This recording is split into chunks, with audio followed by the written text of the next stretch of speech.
Super Mario Galaxy, the movie, something I found interesting is the Baby Mario sequence. They have Bowser Jr. hits them with the baby gun that turns them into babies. They get stranded on Dinosaur Island, and there's dinosaur hijinks. And then they get turned back. You know what I find weird? The entire theme of the film is finding your family.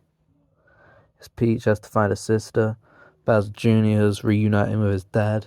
It's all about like the ways we change when we find like people of our family that we've lost in the past.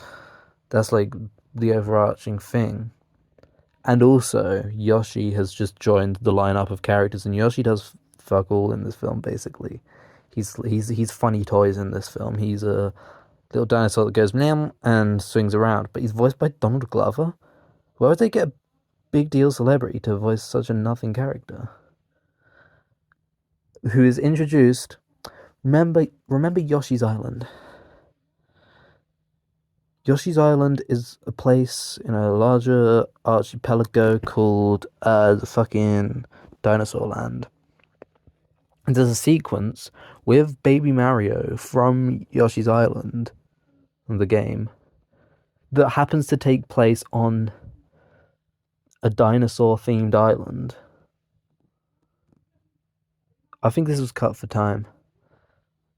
I genuinely think the original plan was you got Peach and Rosalina are a family, they find each other and have to like kind of come together, create whatever the fuck.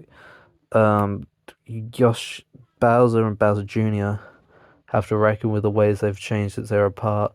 Bowser raised in one way and has become something else, and they have to reconcile that. Mario and Luigi, they don't know where they came from. We don't know where they came from. Actually, we do.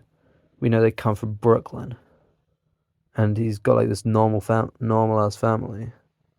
I feel like they had a plot line where they were gonna do Mario finds himself like the Star Fox ship crashes in Dinosaur Land. They look there's like a action scene with Dinosaur. They look at it, they're like, oh my god, I remember this place, and it flashes back and it does the plot for Yoshi's Island. Like Mario doesn't know where he came from, but Yoshi helped him and he raised him. And then all of a sudden, this new trio of Mario, Luigi, and Yoshi suddenly ties into this main theme of finding your family and remembering the things you've lost. But then they realized one, maybe it dragged too much. Two, maybe they couldn't do all the kind of baby comedy that they wanted without it kind of feeling like a distraction. So they tied it into the present instead of the past with the little baby gun. Then third of all, how the hell do you reconcile Mario having a normal human family in Brooklyn? He's got his dad who goes, I think you're nuts. That guy wasn't in the film, by the way. Does Mario just live in the Mushroom Kingdom now? What the hell's going on in New York? They got a little bit of New York in Yoshi's flashback. Hmm. What's up with yeah, Yoshi hatched in New York as well. So like Mario I feel like Mario and Yoshi's pasts were meant to be intertwined in a similar way to how they were in Yoshi's Island. But obviously like Yoshi hatches in New York. That was in the post credits of Mario 1, I think. So like that's implied to be happening in the present. But then also the Yoshis raised Mario in the past, and so he got raised on Dinosaur Land, but then ended up in Brooklyn and raised by a human family. Was I guess they could have worked something out like, oh yeah, Stork delivered him to the wrong place. The Yoshis helped him get to the right home, and then like the new Yoshi that hatched is like the son of the Yoshis that helped him get to New York. Boom! I just came up with that on the spot. But the thing is, that was easy to come up with, but it's a little bit fucking confusing to stick in the middle of the Super Mario Galaxy film.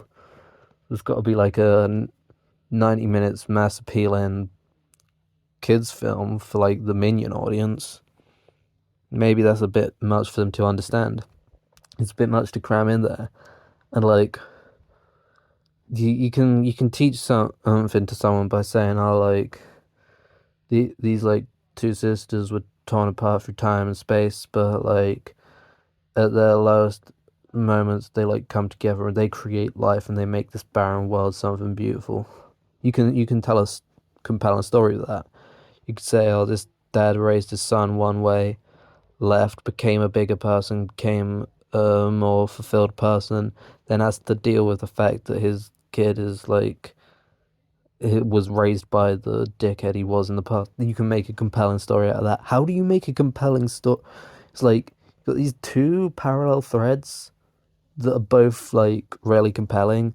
You've got a third one that's just like, oh yeah, Yoshi was kind of like Mario's godfather or something. That's weird. That would be weird to put in, but Miyamoto likes Yoshi's Island. Chris Maledrani likes baby comedy and big dinosaur fights. So they kept in the film with the whole baby gun thing. But I think the coincidence of they go to a dinosaur island in the same film that introduces Yoshi for no reason and they become babies at that point in the film. That is too much of a coincidence for there to not be like this cut plot line that's basically Yoshi's Island, you know? But honestly, they might be for the better that they changed it.